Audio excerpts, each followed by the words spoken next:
Hello friends, તો ગઈકાલના લેક્ચરની અંદર આપણે ચેન સર્વે વિશે જોયું હતું. ચેન સર્વે કોને કહેવાય, ચેન સર્વેની અંદર શું કામ કરવાનું હોય, પછી ચેન સર્વે કઈ રીતે થતો હોય છે.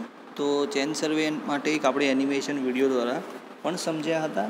હવે એની અંદર સૌ પ્રથમ આપણે જોયું હતું કે મેન સર્વે સ્ટેશન એટલે કે કોઈપણ પ્રદેશનું સર્વેક્ષણ કરવા માટે તે પ્રદેશનું પ્રાથમિક અવલોકન કરી સર્વેક્ષણ વિસ્તારને ત્રિકોણના શિરોબિંદુ નક્કી કરવામાં આવે છે, જેને મેન સર્વેક્ષણ સ્ટેશન કહે છે. પછી એની પસંદગીમાં ધ્યાનમાં રાખવાની બાબતો જોઈ હતી. હવે આપણે જોઈશું આજે બેઝ લાઇન. નંબર 1 જે આપણું હતું મેન સર્વે સ્ટેશન, એ આપણે ભણી ચૂક્યા છીએ, બરાબર. નંબર 2 આવશે બેઝ લાઇન. તો નોર્મલી બેઝ લાઇન કોને કહેવાશે? તો સર્વેક્ષણ વિસ્તારની મધ્યમાંથી પસાર થતી લાંબામાં લાંબી રેખાને આપણે બેઝ લાઇન કહીશું. જે તમને એનિમેશન વિડીયો બતાવ્યો હતો એની અંદર એક આ રીતની એક એરિયા હતો, બરાબર, અને વચ્ચેથી જે લાઇન પસાર થતી હતી આપણી, તો આ લાઇનને આપણે બેઝ લાઇન તરીકે ઓળખીશું, બરાબર. તો એને બેઝ લાઇન કહેવાય. હવે ચેક લાઇન. ચેક લાઇનની અંદર આપણને એ જાણવા મળશે કે કામની ચકાસણી વ્યવસ્થિત છે કે નહીં. ફોર એક્ઝામ્પલ, આપણે ઓલા વિડીયોને એવું હોય તો ફરીથી એકવાર રિવાઇઝ કરી દઈશું. તો વિડીયોની અંદર આપણે જોયું હતું એ પ્રમાણે તમને કહું તો ચેક લાઇન એટલે કે આ રીતે ટોપની ઉપર એક ટ્રાયેંગલ બનતો હતો, જ્યાંથી એક લાઇન એમ અને એક બીજી લાઇન આમ લેવામાં આવી હતી. અને જો આ એ બી પોઈન્ટ હોય તો અહીં એ ડેશ અને બી ડેશ નામ આપવામાં આવ્યા હતા, બરાબર. તો આ જે વચ્ચે મળશે આપણને એ આ લાઇનને ચેક લાઇન કહીશું. પછી આવશે ટાઈ લાઇન. તો ટાઈ લાઇન, ચેક લાઇન જે છે એના પછી આવશે ટાઈ સ્ટેશન. તો આ બધું કોરિલેટેડ છે આપણું.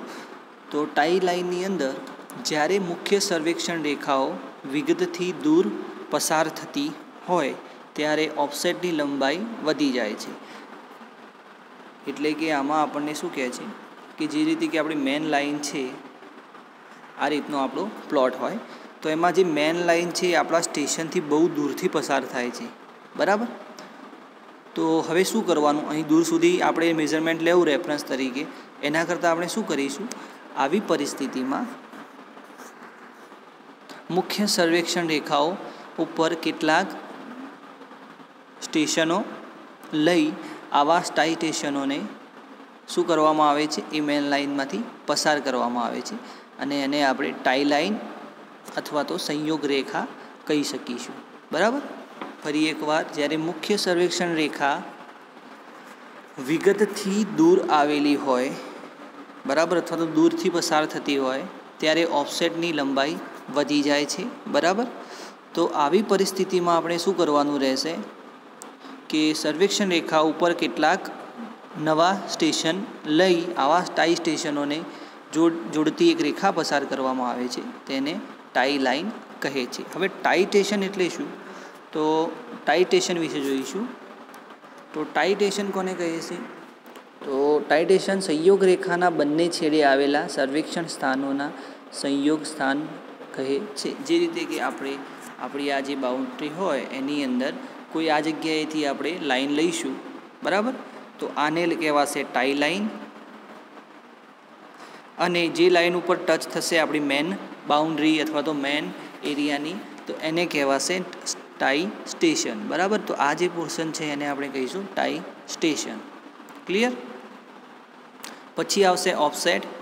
તો સર્વેક્ષણ રેખાની ડાબી કે જમણી બાજુએ આવેલા વિવિધ અથવા તો વિગતો જે પણ સ્થાન નિર્ધારિત કરવા માટે સર્વેક્ષણ રેખાથી વિગત સુધીના લેટરલ મેઝરમેન્ટ લેવામાં આવે છે. આ માપને ઓફસેટ કહીએ છીએ.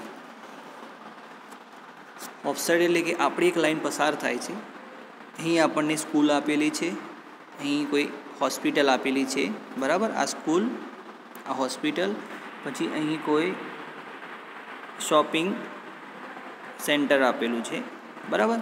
તો હવે આ જે આપણી મેન લાઇન પસાર થાય છે, તો ત્યાંથી આજુબાજુના વિસ્તારમાં કેટલા અંતરે શું છે, તો 5 મીટરે આપણને સ્કૂલ છે, પછી 10 મીટરે આપણી હોસ્પિટલ છે, પછી 3 મીટરે આપણને 4 મીટર એ સમજી લો કે શોપિંગ સેન્ટર છે, બરાબર.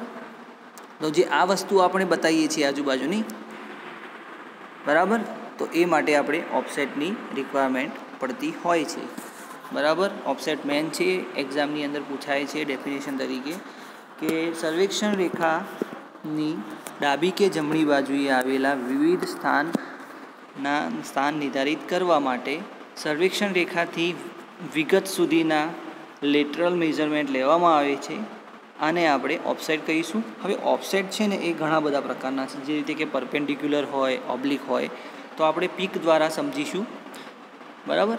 તો એની અંદર આપણે અહીં જોઈએ તો એક છે કાટખૂણે, પછી એક છે ત્રાંસા. તો હવે એની ફિગર દ્વારા આપણે સમજીશું.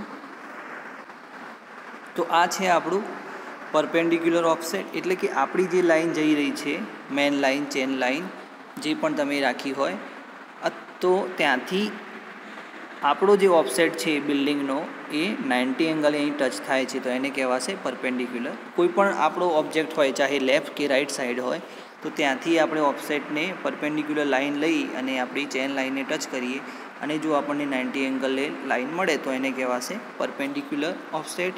આ જે ફિગર છે એ તમારે એક્ઝામની અંદર દોરવાની થશે. પૂછાય કે ઓફસેટની અંદર પરપેન્ડિક્યુલર ઓફસેટ સમજાવો, અથવા તો what is a perpendicular offset, તો તમારે ફિગર દોરવાની અને બાજુમાં લખવાનું કે જે તે વસ્તુથી ચેન લાઈનને કાટખૂણે લેવામાં આવતો અનુલંબને આપણે કાટખૂણે અનુલંબ કહીશું, બરાબર. એટલે પરપેન્ડિક્યુલર ઓફસેટ કહીશું. અને આપણને આકૃતિમાં પીક્યુ જોવા મળે છે એ આપણો પરપેન્ડિક્યુલર ઓફસેટ છે. બસ આટલું લખવાનું થશે. પછી આવશે આપણું ઓબ્લિક ઓફસેટ. એ પહેલાં તમને એક મેથડ જોવી પડશે આપણે, કે આપણે માની લઈએ કે જ્યારે આપણી જે ચેન લાઈન છે એ આમ જાય છે અને બિલ્ડિંગ છે થોડી ત્રાંસી હશે કમ્પેર ટુ ચેન લાઈન, બરાબર. આ ડિસ્ટન્સ તમે મેજર કરશો અને આ ડિસ્ટન્સ મેજર કરશો. આ 4 મીટર છે તો આ 5 મીટર છે.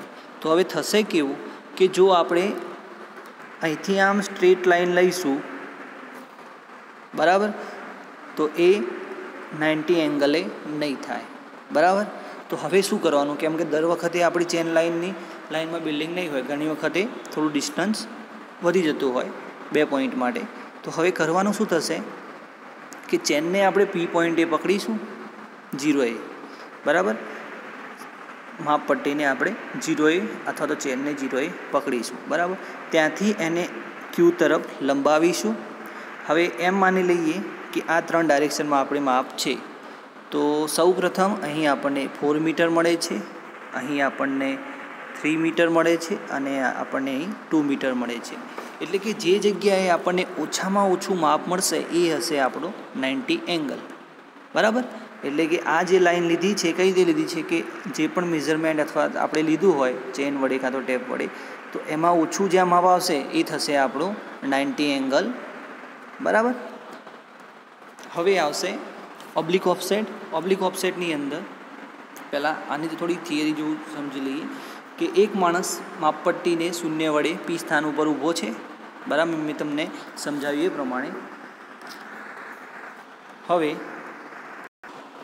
હવે બીજો માણસ માપપટ્ટીને યોગ્ય લંબાઈએ પકડી સાંકળ ઉપર સેગિંગ એટલે કે ઝૂલાવશે. આ ઉપરાંત જે બિંદુ આગળ માપપટ્ટી ઉપર ઓછામાં ઓછું અંતર વંચાય ત્યાં આપણે ક્યુ બિંદુ સ્થાપિત કરીશું, બરાબર. આ એને આમ રીતે કામ કરે છે. હવે ઓબ્લિક ઓફસેટ જોઈશું. તો આ છે આપણો ઓબ્લિક ઓફસેટ.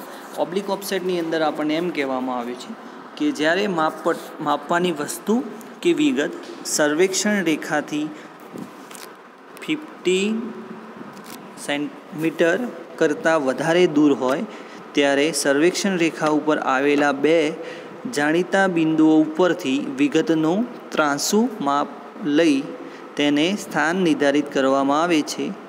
આ ત્રાંસા માપને આપણે ઓબ્લિક ઓફસેટ કહીશું. જે રીતે કે ફિગરની અંદર જોઈએ તો આપણે શું કર્યું છે, ઓબ્લિક ઓફસેટ 2 ટાઈપ લીધા છે.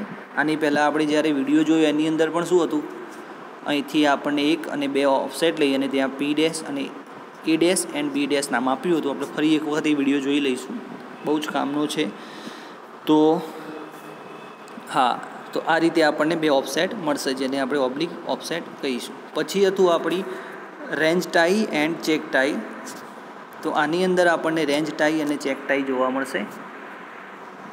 તો જ્યારે મકાન, રસ્તો વગેરે વિગતો સર્વેક્ષણ રેખાને વધારે ત્રાંસા ખૂણે આવેલા હોય ત્યારે તેમના સ્થાન આકૃતિમાં દર્શાવ્યા મુજબ અનુરેખણ સંયોગ એટલે કે રેન્જ ટાઈ અને ચેક ટાઈની મદદથી કરવામાં આવે છે.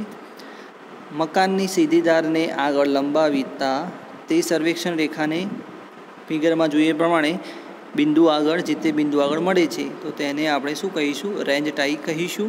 આકૃતિમાં PR જે છે એ આપણી છે રેન્જ ટાઈ, પછી QT છે એ છે આપણી રેન્જ ટાઈ, અને QU જે છે એ પણ છે આપણી રેન્જ ટાઈ. બરાબર, અહીં યુ આપેલો છે, QU છે આપણી રેન્જ ટાઈ. અને ત્યાંથી આપણે એક રેફરન્સ તરીકે એટલે કામની ચકાસણી માટે જે લાઈન લઈશું એને કહીશું ચેક ટાઈ. બરાબર. પછી આવશે આપણું કે સર્વેક્ષણ સ્ટેશનનું સ્થાન નિર્ધારિત કરવા માટે કઈ રીતે મેથડ ફિક્સ કરવી પડે છે. કેમ કે આપણે જ્યારે સર્વેક્ષણ અથવા તો સર્વેઇંગ કરવા ગ્રાઉન્ડ ઉપર જઈશું ત્યારે સૌપ્રથમ એક પોઈન્ટ ફિક્સ કરવાનો હોય છે. એ પોઈન્ટ એવો હોવો જોઈએ કે દિવસના અંતે અથવા તો અમુક સમય પછી આપણે જ્યારે એ સાઇડ ઉપર જઈશું તો આપણો જે પોઈન્ટ પ્રસ્થાપિત કર્યો હતો એ આપણને ઇઝીલી મળી જાય. તો એ માટે આપણે એ પોઈન્ટ માટે અલગ અલગ જે રીતે કે ટ્રી હોય, કાં તો બિલ્ડિંગનો કોર્નર હોય, કાં તો ઇલેક્ટ્રિસિટીનો પોલ હોય, એ બધા આપણે ઓબ્જેક્ટનો ઉપયોગ કરી અને આપણું સ્થાન પ્રસ્થાપિત કરીશું. તો હવે જોઈએ એનો સ્કેચ. તો જે રીતે કે આપણે આ બિલ્ડિંગ બનાવવાની છે અથવા તો બિલ્ડિંગ બની ગઈ છે, અથવા તો આપણે બિલ્ડિંગથી રેફરન્સ પોઈન્ટ લીધો છે. બરાબર. આપણે કોઈપણ ડાયરેક્શનમાં કામ કરવું હોય તો 3 આપણે એના પોઈન્ટ લેવા જોઈએ કે જેથી કોઈ પણ એક પોઈન્ટ આપણો જતો રહે. જે રીતે કે ટ્રી અમુક સમય પછી કટ થઈ જાય તો આપણે 2 પોઈન્ટ તો આપણને રેફરન્સ પોઈન્ટ તરીકે મળી જશે. બરાબર. એટલે હંમેશા કોઈપણ જગ્યાએ આપણે કામ શરૂઆત કરતાં પહેલાં 3 રેફરન્સ પોઈન્ટ લેવા જરૂરી છે અને નોર્થ ડાયરેક્શન બતાવવી પણ જરૂરી છે. તો આપણે અહીં સૌપ્રથમ શું કર્યું છે? નોર્થ ડાયરેક્શન બતાવી છે. એના પછી આપણું જે છે એ આ સ્ટેશન છે. તો ત્યાંથી 5.70 મીટરે એક ટ્રી આવેલી છે. બરાબર. પછી આપણને 12.40 મીટરે ઇલેક્ટ્રિક પોલ આવેલો છે અને 10.62 મીટરે એક બિલ્ડિંગ કોર્નર આવેલો છે. બરાબર. આ 3 આપણે સ્કેચ જ્યારે આપણા પ્લાનમાં દોરી દઈશું પછી સમય જતાં અથવા તો એન્ડ ઓફ ધ ડે આપણે જ્યારે વર્ક પૂરું કરવાનું હોય અને બીજા દિવસે કામ સ્ટાર્ટ કરવાનું હોય તો આપણો જે પોઈન્ટ છે આપણને ઇઝીલી મળી જશે. તો એ માટે આપણે આ પ્રોસેસ કરતા હોઈએ છીએ. હવે જોઈએ બુકમાં આપણને કઈ રીતે સમજાવ્યું છે, જે તમારે થિયરી એક્ઝામની અંદર લખવાની છે કે વિશાળ પ્રદેશનું સર્વેક્ષણ એક દિવસમાં પૂરું થઈ શકતું નથી. તેથી સર્વેક્ષણ સ્થાનની ખૂંટીઓ નીકળી જવાનો ભય રહે છે. તેથી એ વખતે નક્કી કરેલ સર્વેક્ષણ સ્થાન ફરીથી ગમે ત્યારે નક્કી કરી શકાય તે માટે સર્વેક્ષણ સ્થાનનું રેખાચિત્ર કરવામાં આવે છે. આ રીતનું એક ચિત્ર બનાવવામાં આવે છે. હવે સહેલાઈથી ઓળખી શકાય તેવા 3 બિંદુઓની ખૂંટીનું અંતર ચોકસાઈથી માપવામાં આવે છે અને તે માપ સ્કેચ ઉપર લખવામાં આવે છે. સ્કેચ ઉપર એટલે કે આ રીતે એનું માપ લખવામાં આવે છે. બરાબર. રેખાચિત્ર ઉપર ઉત્તર દિશા પણ બતાવવામાં આવે છે. સૌપ્રથમ આપણું કામ કોઈપણ જગ્યાએ સર્વે કરવા જઈશું તો સૌપ્રથમ આપણું કામ રહેશે નોર્થ ડાયરેક્શન બતાવવાનું. પછી જ આપણે પ્રેક્ટિકલ અથવા તો સર્વે સ્ટાર્ટ કરીશું. હવે આની અંદર marking and fixing survey station. બરાબર. કયા કયા પ્રકારના આપણે ઓબ્જેક્ટનો ઉપયોગ કરી શકીએ આ વસ્તુ ફિક્સ કરવા માટે? તો એની અંદર જોઈએ તો પોચી જમીનમાં લાકડાની ખૂંટી ખોદી તેને મથાળે સર્વેક્ષણ સ્ટેશનનું નામ ABCD વગેરે લખી શકાય છે. બરાબર. આ આપણા સ્ટેશન રહેશે, હટી નહીં જાય.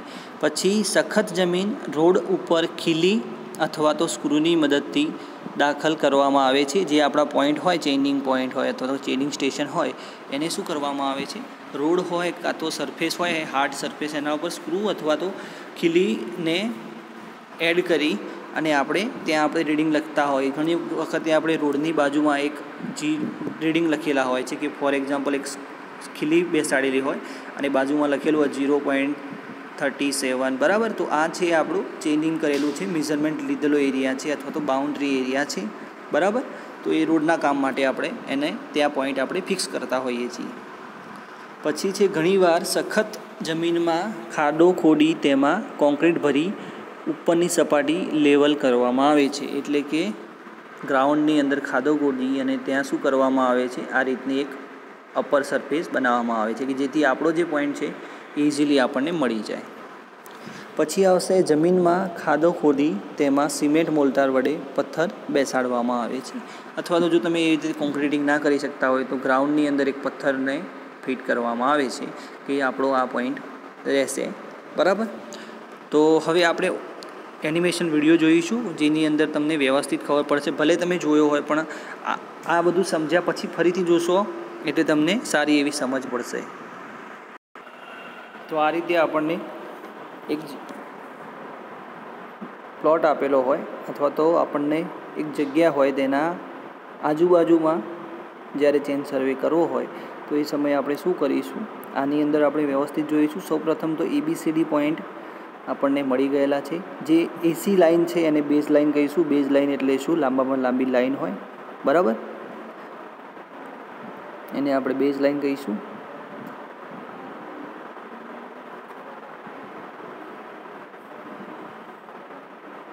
એનું આપણે ડિસ્ટન્સ આ રીતે મેઝરમેન્ટ કરીશું ચેન વડે. જે ડિસ્ટન્સ મળે એ આપણને શીટની અંદર અથવા તો ડ્રોઈંગ પેપરની અંદર લખી દેવાનું રહેશે. પછી બીજા બે પોઈન્ટ લઈ લઈએ. આની અંદર CD પોઈન્ટ લીધા છે તો CDનું ડિસ્ટન્સ મેજર કરવામાં આવે છે. તો સૌપ્રથમ 30 મીટર. પછી તમારી ચેન પૂરી થઈ જાય ત્યાં આપણે શાનો ઉપયોગ કરીશું, ત્યાં આપણે એરોનો ઉપયોગ કરીશું. પછી આગળ કામ કરવા માટે આપણે ફરીથી ચેનને આગળ લંબાવીશું. હવે નેક્સ્ટ વન આપણે AD પોઈન્ટ મેઝરમેન્ટ કરવાનું છે.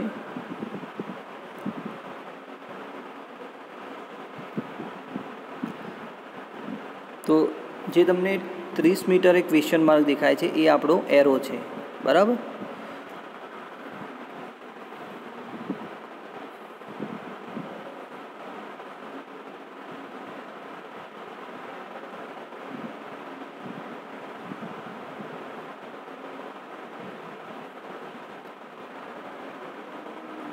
હવે આપણે એક સ્ક્વેર એરિયાનું આપણું મેઝરમેન્ટ લઈ લીધું છે. હવે ટ્રાયેંગલવાળો પોર્શન જે છે ઉપરનો એ બાકી રહેશે.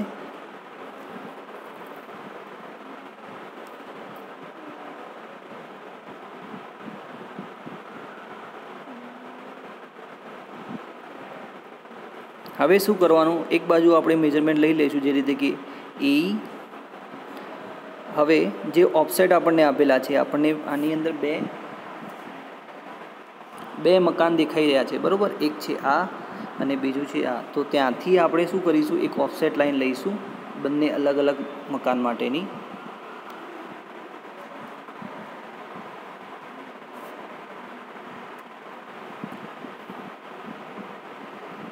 અને એને આપણે મેન જે લાઈન છે AD ત્યાં ફિક્સ કરી દઈશું.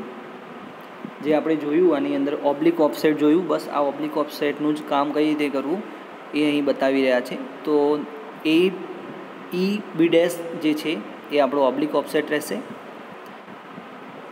બરાબર. અને AE છે એ પણ આપણો ઓબ્લિક ઓફસેટ રહેશે. જેથી આપણને કોર્નર પોઈન્ટ મળી જશે બિલ્ડિંગનો.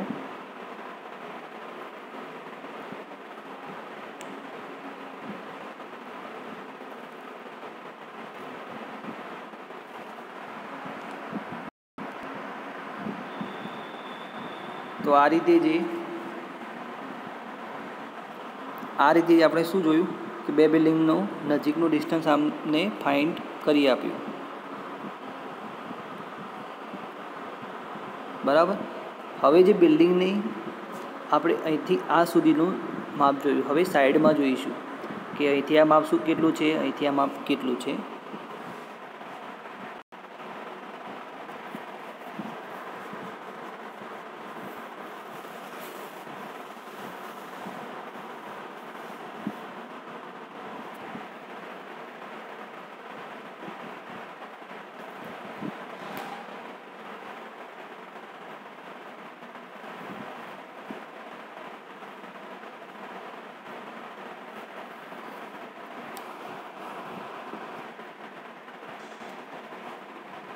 બિલ્ડિંગની બંને બાજુની બાઉન્ડ્રી લેવામાં આવશે, જેથી આપણને ખબર પડશે કે આટલા મીટરે આપણી બિલ્ડિંગની બાઉન્ડ્રી હતી, 6 મીટર, 8 મીટર એન્ડ 8 મીટર. અને બાઉન્ડ્રીથી આપણી બેઝ લાઇન કેટલા મીટરે હતી તો એ પણ જોઈ લેવાનું આપણે. 3 મીટરે હતી આપણી બેઝ લાઇન.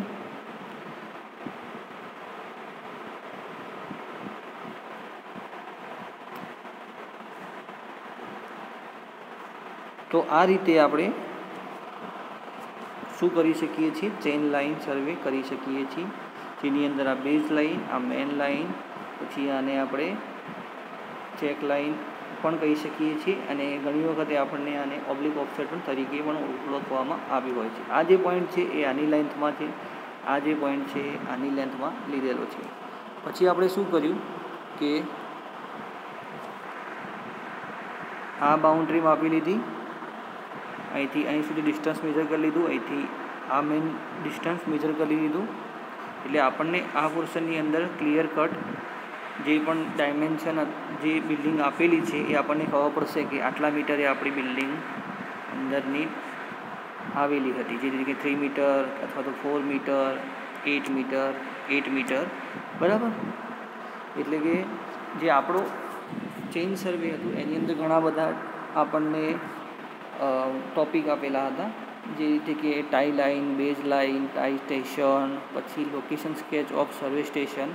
તો આ બધું આપણને આમાંથી સારી એવી સમજ પડી જશે, બરાબર. જો તમને ખબર ના પડી હોય તો તમે કોલ અથવા તો વોટ્સઅપમાં ક્વેશ્ચન કરી શકો છો. નેક્સ્ટ ટાઈમથી આપણે compensation of area by taking offset, એટલે કે ઓફસેટ શોધવાની જે મેથડ છે એના વિશે જોઈશું. Okay, thank you.